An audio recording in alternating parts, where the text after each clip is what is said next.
अच्छा, जैसे हमने डिस्कस किया था कि कोई भी हमने पावर प्लांट अगर लगाना है तो उसकी हमें पहले फिजिबिलिटी रिपोर्ट बनानी पड़ेगी। और ये मैंने फिजिबिलिटी रिपोर्ट जो है वो ऐड भी कर दी है हमारा जो डेटाबेस है उसके अंदर, जहाँ हमारे पास लेक्चर सेव है वहाँ मैंने इसको ऐड भी कर दिया है। और ये बेसिकली फिजिबिलिटी रिपोर्ट है Establishment of commercial wind power plant of 18 megawatt at Gharo Sindh. तो घारो सिंध जो है ना, उस पे 18 मेगावाट का जो हम अगर विंड पावर प्लांट लगाएंगे तो उसकी फिजिबिलिटी रिपोर्ट है। और ये Pakistan meteorological department sector H Islamabad जो है ना, वहाँ से ये रिलीज़ हुई है। तो इसको देखते हैं, थोड़ा सा गो थ्रू करते हैं। एग्जीक्यूटिव समरी है, इंट्रोडक्शन है, विंड पावर प्रोडक्शन है, एनर्जी प्रोडक्शन इसके अंदर मेंशन्ड है, purpose of map of the wind farm है, परफॉर्मेंस है, risk associated with the investment in the wind power है, critical determinants of the financial returns हैं इसके अंदर, wind potential area of the Sindh है, बेनिफिट्स ऑफ विंड एनर्जी है। और कुछ टेबल्स भी हमारे पास हैं, जैसे wind turbine specification, Table 2, Table 3, Table 1 hypothetical wind generated electricity output and capacity factor for 600/44 MK1V turbine at Gharo. तो एक जो सॉफ्टवेयर मॉडल को यूज़ करते हुए इन्होंने एनर्जी कितनी प्रोड्यूस होगी वो भी दिखाई है। फिगर्स डिफरेंट इसके अंदर आ गई हैं फिर। तो हम इसको देख लेते हैं कि appendix average wind speed appendix में हमारे पास, वन में विंड फ्रीक्वेंसी डिस्ट्रीब्यूशन है हमारे पास, और monthly average duration variation of wind energy generated power output, hourly wind generated electric power output। तो different appendices भी इसके अंदर इन्होंने दिखाए हैं, मैप अटैच किया है इसके अंदर। विंड फॉर्म स्पैन और 1 किलोमीटर स्क्वायर एरिया के अंदर हमने ये विंड फॉर्म 18 मेगावाट का लगाना है।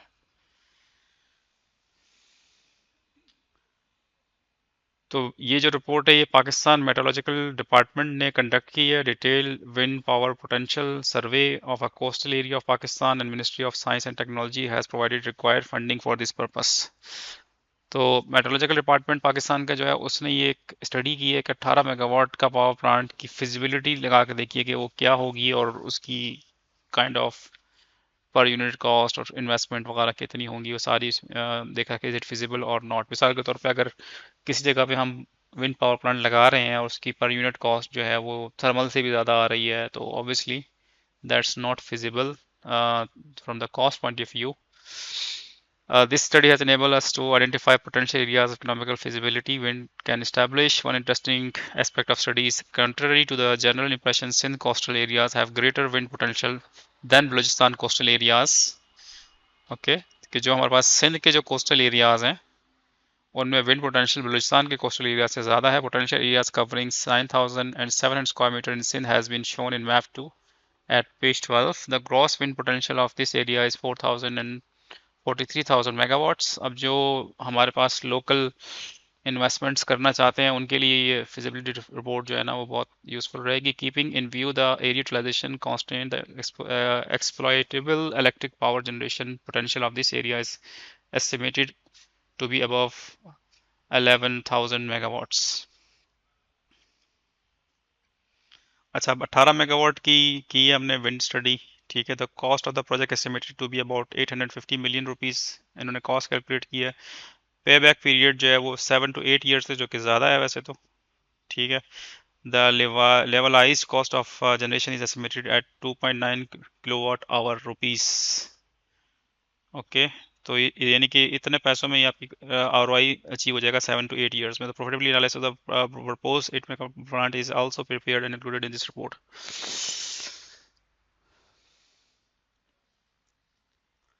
ये शुरू में इंट्रोडक्शन आ गया हमारे पास कि हम इस वक्त primary source of energy in Pakistan are oil, natural gas, hydro, neutral power. It presents oil accounts for approximately 45%। हम ऑयल पे डिपेंडेंट हैं इस वक्त। Commercial energy supply share, annual gas, हमारा एनुअल जो नेचुरल गैस है वो 34% हम प्रोड्यूस कर रहे हैं। बाकी रिमेनिंग हाइडल जो है ना 15% है हमारे पास। तो इसका मतलब ये है कि हम विंड और सोलर पे हमें जाना चाहिए ऑब्वियसली। आगे हम चलते हैं इसके अंदर।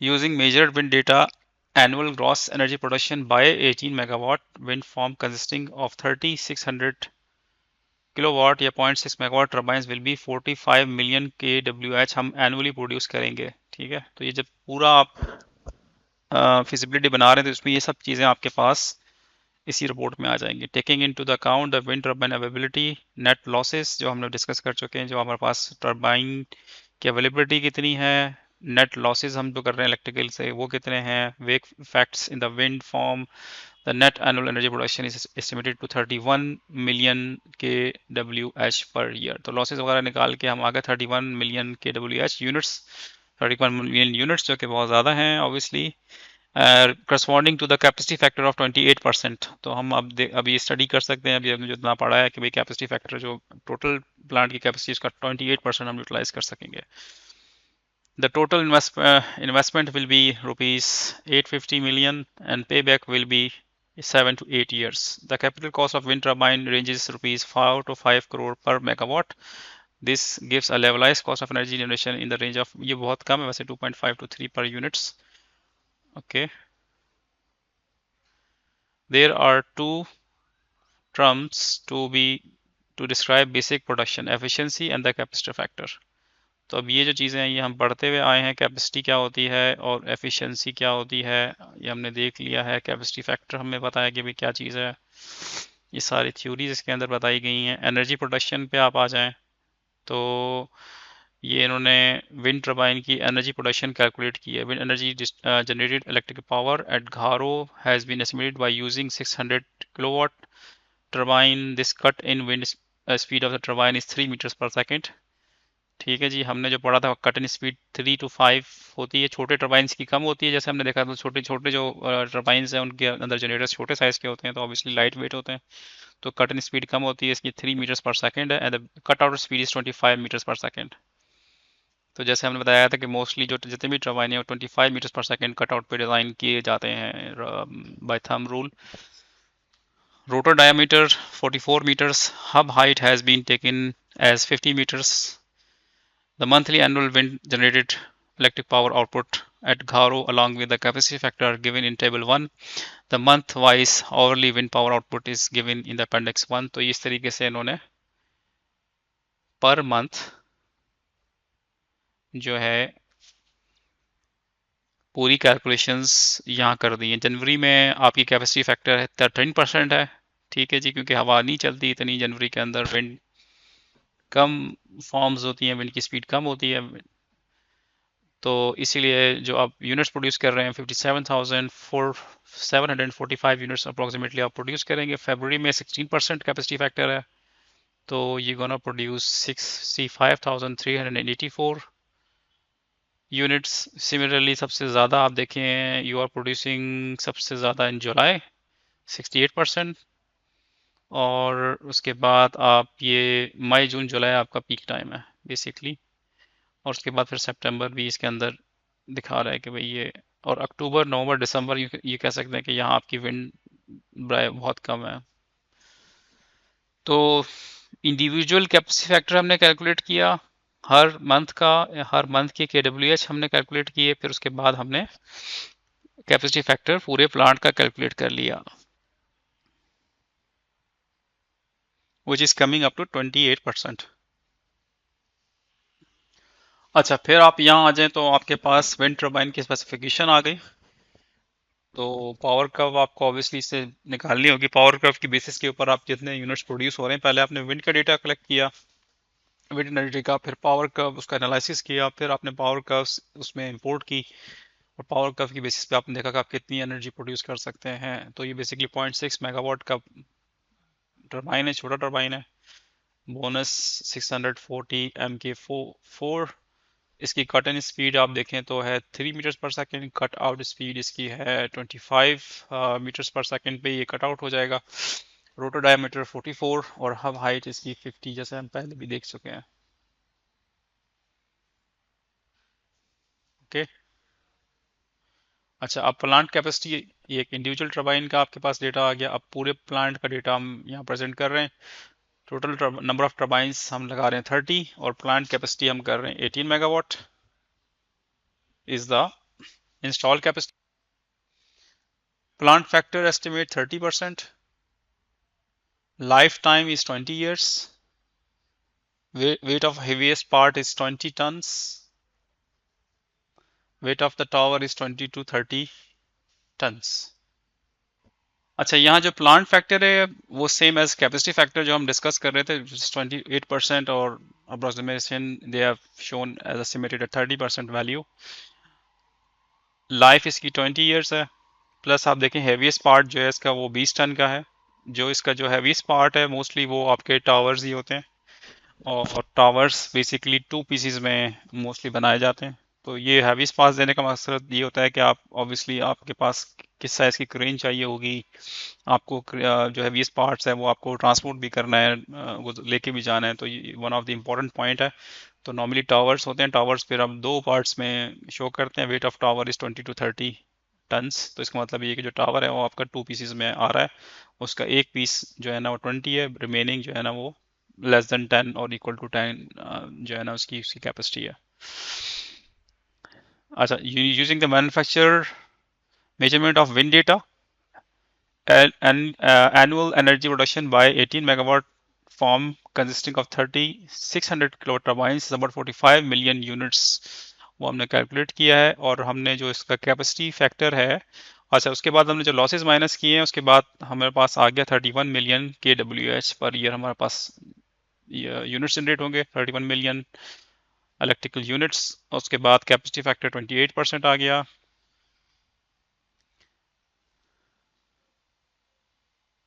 और इसमें एक एडिशन ये आ गई है कि अब हम जहाँ जहाँ भी विंड टर्बाइन इस्तेमाल कर रहे हैं वहाँ एनर्जी स्टोरेज के लिए हम बैटरीज का इस्तेमाल भी करना शुरू कर दिया है हमने। क्योंकि जब आपके पास विंड ज़्यादा आपके पास फ्लो कर रही है और एनर्जी ज़्यादा बन रही है, और जैसे अभी इस वक्त जो इशू है घरों के अंदर के आपके पास जो एनर्जी को ट्रांसमिट करने के लिए जो एनर्जी कंजशन है लाइंस के ऊपर वो बहुत ज़्यादा है। यानी कि आपके पास पावर प्लांट ज़्यादा है लेकिन जो ट्रांसमिशन कैपेसिटी है वो कम है।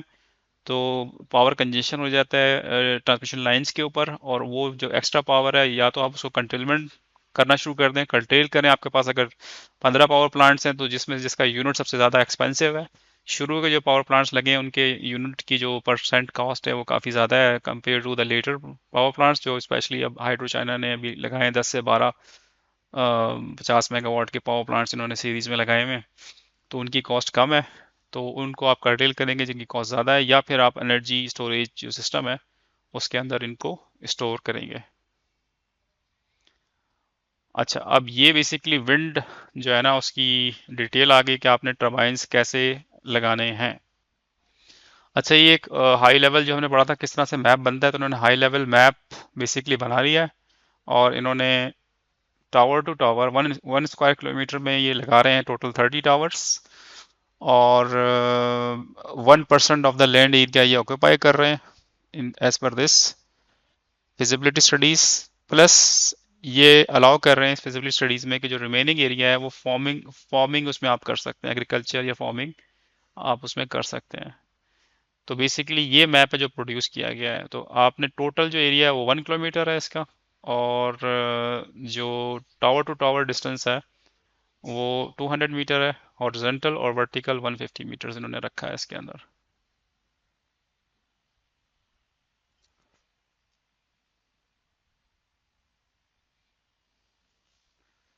अच्छा जी, परफॉर्मेंस।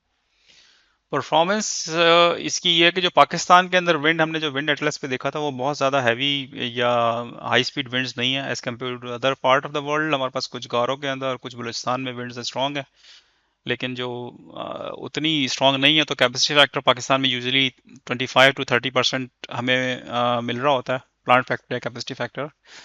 तो और जो लाइफ है विंड पावर प्लांट की इस टिपिकल 20 to 25 ईयर्स। अगर आपको 7 to 8 ईयर्स में या 5 ईयर्स में ROI मिलता है तो रिमेनिंग जो भी है वो आपका प्रॉफिट होगा। Maintenance is required 6 monthly intervals, और आप मेंटेनेंस आप तब कर सकते हैं जब आपके पास विंड डाउन है, विंड की स्पीड कम रहती है, आपके पास वो विंड डेटा अवेलेबल है, उसको देखते हुए आप अपनी मेंटेनेंस को भी शेड्यूल कर सकते हैं। तो इस केस में इन्होंने बताया कि भी क्या इन्वेस्टमेंट होगी, क्या यूनिट चार्जेस ये प्रपोज कर रहे हैं, वो हम डिस्कस कर चुके हैं पहले। रिस्क क्या है इसके अंदर, जैसे हमने कहा था कि रिस्क भी हमें देखने पड़ते हैं। Return from investment in this sector are very dependent on the government policies, both in the term of incentives given on and taxation structure imposed on the business. Hence, changes in either are source of concern to the investor. For example, changes in the tax laws that make all companies liable to pay minimum tax. Next, the main fuel controlling generation here is the wind speed. This is beyond the investor control. There is always risk that the actual generation in any year could blow the expected level. तो एक risk है कि आपके पास पाकिस्तान के अंदर जो policies हैं, power policies, वो यूनिफॉर्म नहीं है, they are keep on changing, और उसमें कोई स्टेबिलिटी और कोई डायरेक्शन नहीं है, तो इसलिए इन्वेस्टर जो है ना वो इसको हाई रिस्क कंसीडर करता है। सेकंड ये है कि विंड स्पीड आपकी, क्योंकि अपने हाथ में नहीं है, यू कांट कंट्रोल इट। सो अगर कोई ऐसा 6 मंथ्स 3 मंथ्स या 1 ईयर का स्पेल ऐसा आता है जहाँ विंड स्पीड एबनॉर्मली लो रहती हैं, तो ये आपका ये भी एक रिस्क है। तीसरा जो है ग्रिड अवेलेबिलिटी, जैसे मैंने बताया कि पाकिस्तान में जो बड़ा मसला है कि जनरेशन ज़्यादा हो गई है। सो कंजेशन जो है ना वो एक बड़ा चैलेंज है, और अगर आपने पावर प्लांट्स लगा लिए हैं लेकिन आपने ट्रांसमिशन कैपेसिटी इनहांस नहीं की, तो obviously you can not take the power out. Power blockage हो जाएगी, आपके पास पावर आप ले नहीं सकते, ट्रांसमिट नहीं कर सकते। तो दे आर 3 रिस्क एसोसिएटेड। और इसी वजह से आप ये देखेंगे कि शुरू में जो पावर प्लांट्स आए हैं वहाँ एक सिक्योरिटी रिस्क भी था पाकिस्तान के अंदर शुरू में, और कोई फॉरेन इन्वेस्टमेंट आती नहीं थी, 90s की बात है। तो उनको हमने हाई रेट दे के अट्रैक्ट भी किया था कि भाई हाई रेट आप ले लें, और उसके बाद जो है ना आप बेसिकली पावर प्लांट लगा लें। तो क्रिटिकल डिटरमिनेंटल फैक्टर ऑफ रिटर्न्स, तो बेसिकली सबसे जो इंपॉर्टेंट चीज़ है वो कैपेसिटी फैक्टर है। जो हम देख रहे हैं भाई, ये मैं लगा रहा हूँ 100 मेगावाट कैपेसिटी फैक्टर है इसका 25%, तो इसका मतलब ये है कि 25 मेगावाट ही मैं काइंडली यूटिलाइज कर सकता हूँ उसकी जनरेशन कैपेसिटी। रिमेनिंग मैं नहीं कर पा रहा, तो मुझे या तो जो मुझे आरओआई मैनेज करने के लिए यूनिट कॉस्ट बढ़ा दें मेरी सेंट्स की, या फिर मेरे लिए प्रोजेक्ट फिजिबल नहीं होगा। The purchase price of the power generated जो है ना वो भी एग्जैक्टली वो इम्पोर्टेंट है। प्लस ये है कि इसमें एक और भी इम्पैक्ट है, वो आपका इंटरेस्ट रेट है, जो कि बहुत ज़्यादा हिट करता है। तो इन्वेस्टर ये देखता है कि अगर मैं 1 बिलियन रुपीज़ या 50 करोड़ या 10 करोड़ वाट एवर अमाउंट का मैं एक विंड पावर प्लांट लगाता हूँ, तो मुझे उसमें 5 साल में आरओआई मिल रहा है। लेकिन अगर मुझे बैंक सिर्फ पैसे रखने पे 20% इंटरेस्ट दे रहा है, तो फिर ये आरओआई जो है ना वो मैनेज नहीं होगा। अगर गवर्नमेंट मुझे इनवाइट करना चाहती है काम करने के लिए पाकिस्तान में, तो मैं मेरा ये पॉइंट होगा कि यार if I am getting 20% from the bank, so you have to give me more than this 20%, so that I can invest in your country और इन द विंड सेक्टर। तो term structure of the loan taken for the project. तो अब ये दो चीज़ें हो गई कि अगर आपके पास अपनी इन्वेस्टमेंट है तो आप ऑब्वियसली आप इंटरेस्ट का पैसे बचेंगे, लेकिन जो प्रोजेक्ट्स हैं सारे स्पॉन्सर्स होते हैं, तो जो आपके पास जिसने स्पॉन्सर किया उसका जो इंटरेस्ट रेट चल रहा है, काइबोर चल रहा है वट एवर बैंक का, वो आप ऐड करेंगे, उससे यूनिट कॉस्ट को पे इम्पैक्ट आएगा। और अगर आपका काइबोर इकोनॉमी आपकी स्टेबल नहीं है, और जो आपका जो काइबोर है जो आपका नेशनल बैंक है उसका जो इंटरेस्ट रेट है स्टेट बैंक का, वो अगर कीप ऑन चेंजेंगे, तो वो भी एक रिस्क है जिसकी वजह से आपको नहीं पता कि यार क्या आपके फाइनेंशियल रिटर्न्स होंगे। ये इसके इकोनॉमिक एक्सपेक्ट की टेबल बना ली हमने। Payback period 7 to 8 years, financial internal rate of return 29%, यानी कि per year internal rate of return आपका 29% है। Levelise cost of the generation is 2.9 kilowatt hour है, और power buy back rate of the utility annual escalation is 3.65 per kilowatt hour है। तो ये जो लेवलाइज कॉस्ट है बेसिकली ये है average cost per unit of electricity generated over a power plant lifetime, calculated by dividing the total lifetime cost including the capital, operation, fuel, maintenance, etc.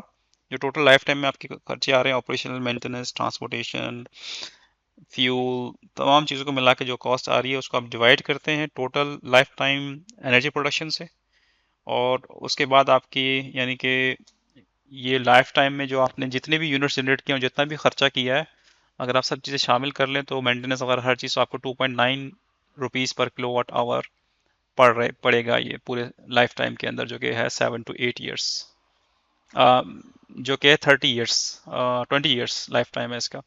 और जो हम ये ले रहे हैं बाई बैक, जो हम गवर्नमेंट से लेना चाह रहे हैं, which is 3.65 per kilowatt hour हम उनसे लेना चाह रहे हैं। Okay, estimated project cost ₹1 million for 18 megawatt. Land की कॉस्ट आपके पास ऑलमोस्ट आ गई 26 million, building 14 million, equipment 7 and 11 million, electrification 29 million, contingencies 29, other asset expenses 27। तो ये पूरी आपके पास मिलियंस में कॉस्ट आ गई। ये लोन अमाउंट आ गया आपके पास, जो आप ले रहे हैं वो भी इसमें शो कर रहे हैं। अच्छा, फिर प्रॉफिटेबिलिटी एनालिसिस आ गया आपका, production in unit in years, पहले साल, दूसरे, तीसरे, चौथे, पांचवें और 9 साल तक का ये डेटा है। ये बेसिकली फाइनेंशियल टर्म्स हैं। मजीद डिटेल के अंदर, wind potential area of the Sindh. The total area of Sindh suitable for wind farm is 9,745 km per square.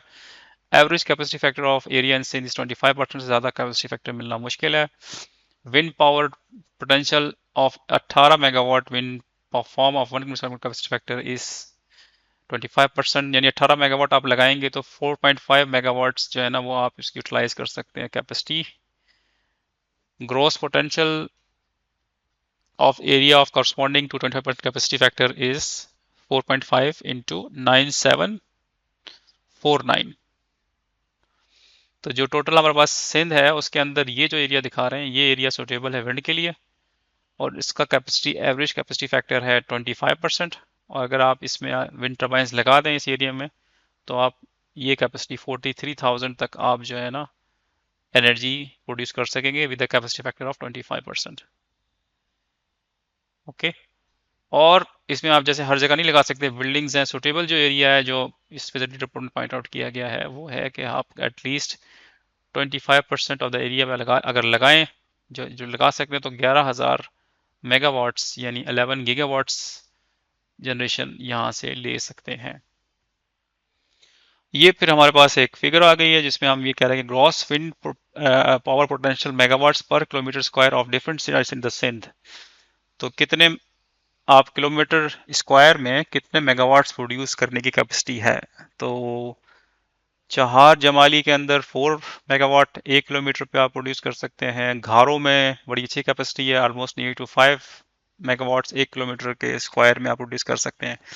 Hyderabad में भी अच्छी विंड कैपेसिटी होने के बाद ये 4.5 है, और उसके बाद जाटी के अंदर ये लेस देन 4 है। अब don't go for this area obviously. Keti Bandar सबसे बेहतर जगह है जी, जहाँ जो है आपके पास जो मेगावाट है वो बहुत अच्छे हैं। और केटी बंदर basically near to the shore है, जैसे मैंने डिस्कस किया था कि जो जो एक एरिया पे लैंड है, दूसरे एरिया पे शोर है, तो उसकी वजह से जो डिफरेंशियल रेन है, डिफरेंशियल विंड है, वो बड़ी अच्छी होती है। और वहाँ आप देखेंगे कि डेंसिटी, एयर डेंसिटी भी ज़्यादा होती है। तो जो हमारे अभी स्टडीज़ की हैं, हमें उसको भी एनालाइज कर सकते हैं। अभी तक हमने जितना पढ़ा है, काफ़ी बोर्ड टॉपिक्स भी रहे हैं, लेकिन ये है कि हमारी बेसिस स्ट्रांग हो गई है, तो हम एनालाइज कर सकते हैं। केटी बंदर इज़ एट हाईएस्ट। और दूसरी बात आप ये देखें कि ये जो एरिया है घारो, इट्स नियर टू कराची, तो नियर टू द शोर है, तो इसकी कैपेसिटी ज़्यादा है। हैदराबाद जाते जाते एयर कुछ ड्राई हो जाती है, उसकी डेंसिटी कम हो जाती है। अगर वेलोसिटी आपकी कम ना भी हो, तो उसकी जो टोटल जनरेशन है वो भी ड्रॉप हो रही है। केडी बंदर करीब है, फिर मीरपुर सकरो है, फिर शाह बंदर है, फिर तलार है। तो ये बेसिकली आपके पास डिफरेंट एरिया की कैपेसिटी हमें मिल जाती है। बेनिफिट्स ऑफ विंड एनर्जी ये तो हमें काफ़ी डिस्कस कर चुके हैं, ये हमें मज़ीद जो है ना डिस्कस करने की ज़रूरत नहीं है। अपेंडिक्सेस में देख लेते हैं कि क्या क्या है। Wind average speed, wind frequency distribution, monthly average variation of the wind generated electric power output, hourly generated electric power output. अच्छा जी, एवरेज विंड स्पीड देख लेते हैं भाई क्या ये दे रहे हैं। तो ये बेसिकली ग्राफ हमें मिल जाता है यहाँ। तो इसमें विंड स्पीड हमने at different wind heights 10 metre, 30 metre, 50 metres पे कलेक्ट की हुई हैं। ठीक है, जैसे हमने देखा था कि हाइट चेंज होने से विंड स्पीड बढ़ती है, तो एक बड़ा अच्छा एक एक्चुअल डेटाबेस हमारे पास आ गया। और घारों के ऊपर हमने ये एवरेज मंथली विंड स्पीड का डेटा कलेक्ट किया। और इसमें आप देखें तो विंड स्पीड एट 10 मीटर्स जो हमने शो किया है ये पर्पल कलर से, 30 metre with reddish, or 50 meter is with the yellow. So 10 meter, 30 meter, 50 meter have been computed. Monthly average of these winds and levels have been given in figure. So 30 meter height, the average wind speed is greater than 5 meters per second during 6 months of the year from April to September.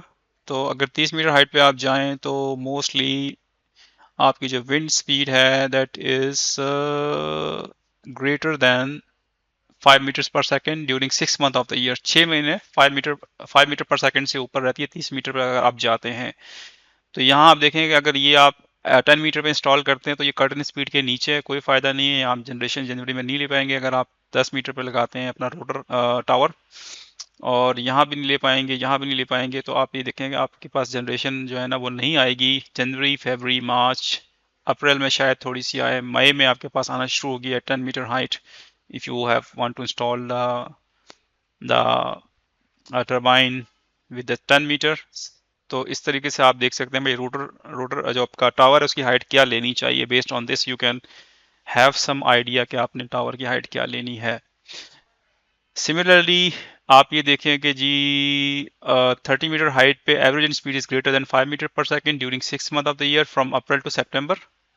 April to सितंबर 5 metre per second से ज़्यादा है। इसका मतलब ये है कि 30 metre पे मैं अप्रैल से सितंबर तक तो आसानी से विंड पावर जनरेशन कर सकता हूँ 6 मंथ के लिए, अगर मैं 30 मीटर हाइट पे लगाता हूँ। Where as a maximum speed wind speed is 9.9 metre per second at the height during July. At 50 metre per second average wind speed of more than 5 meter per second during 8 months from February to September and the highest speed of 11.34 meter observed during July। तो इसीलिए मैंने फिर यहाँ आपके पास इस wind turbine पे जो height select की है वो ही ये है 50 मीटर्स हाइट सेलेक्ट की है अपने टावर्स की, कि मुझे अच्छी स्मूथ और यूनिफॉर्म विंड स्पीड मिल रही है और मेरे पास जनरेशन हो रही है जनवरी में भी, फरवरी में भी। करंट स्पीड हमारे यहाँ कितनी थी? I think that was 3 metres per second current speed थी। देखते हैं कितनी थी।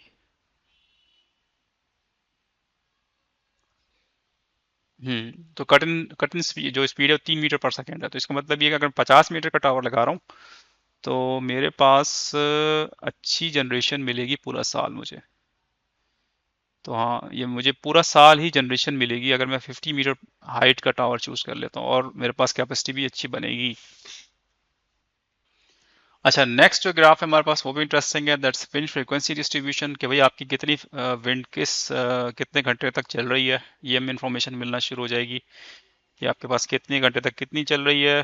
तो आप ये देख सकते हैं कि फिगर 2 में we can see 50 metre during 711 hours wind speed is 6 metre per second. 6 metre per second 50 metre height पे 711 घंटे अवेलेबल है।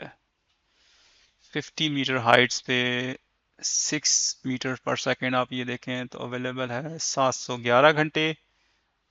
50 मीटर हाइट कौन सी है? ये येलो वाली है। ओके, ये आ गई जी, येलो वाली आपके पास आ गई 50 मीटर हाइट के ऊपर। तो 50 मीटर हाइट पे आप देखें तो आपको एक अच्छी wind speed, smooth wind speed मिल रही है।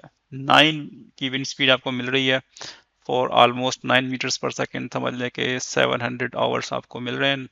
अगर आपके पास 50 मीटर का टावर है, अगर आपके पास 30 का टावर है तो आपको और कम मिल रहे हैं, यानी कि आपको जो हाई विंड स्पीड है वो बहुत कम मिल रही है छोटे टावर्स के ऊपर। लेकिन बड़े टावर्स पे आपको हाई स्पीड अच्छी फ्रिक्वेंसी के साथ मिल रही है, 6 घंटों के साथ मिल रही हैं।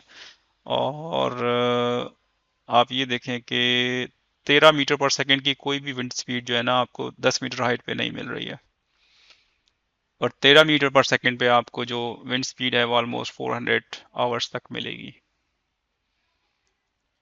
सिमिलरली आप ये देखें कि ये जो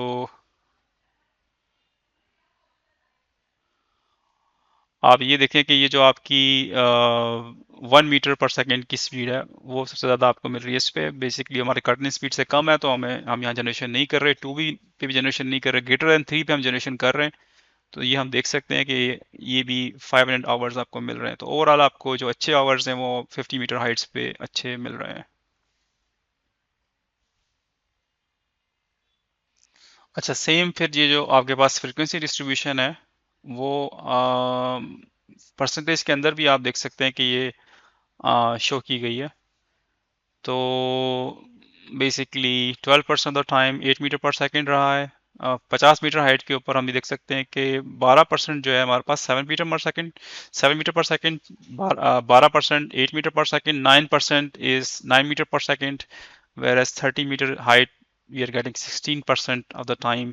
तो सिमिलरली हमने इसको परसेंटेज में भी देखा और हमने बेसिस ऑन दिस अपना जो है टावर हाइट भी सेलेक्ट की और हमने पूरा जो भी डेटा था वो देखा। इस पूरी फिजिबिलिटी रिपोर्ट को जब आप पढ़ेंगे जो कि हमारे पाकिस्तान मेट्रोलॉजिकल डिपार्टमेंट में पब्लिश की है, तो इसमें हमारे जितनी भी अभी तक स्टडीज़ की हैं वो सारी की सारी हमने इसमें इम्प्लीमेंट होती हुई देखी हैं, जिसमें कैपेसिटी फैक्टर है, फ्रिक्वेंसी डिस्ट्रीब्यूशन कर्व है, यूनिट कॉस्ट है, मेंटेनेंस कॉस्ट है। ये सब जो इन्फॉर्मेशन है ये हमने देखी और ये बड़ा यूज़फुल है कि इस तरीके से आप एक फिजिबिलिटी विंड पावर प्लांट की करते हैं।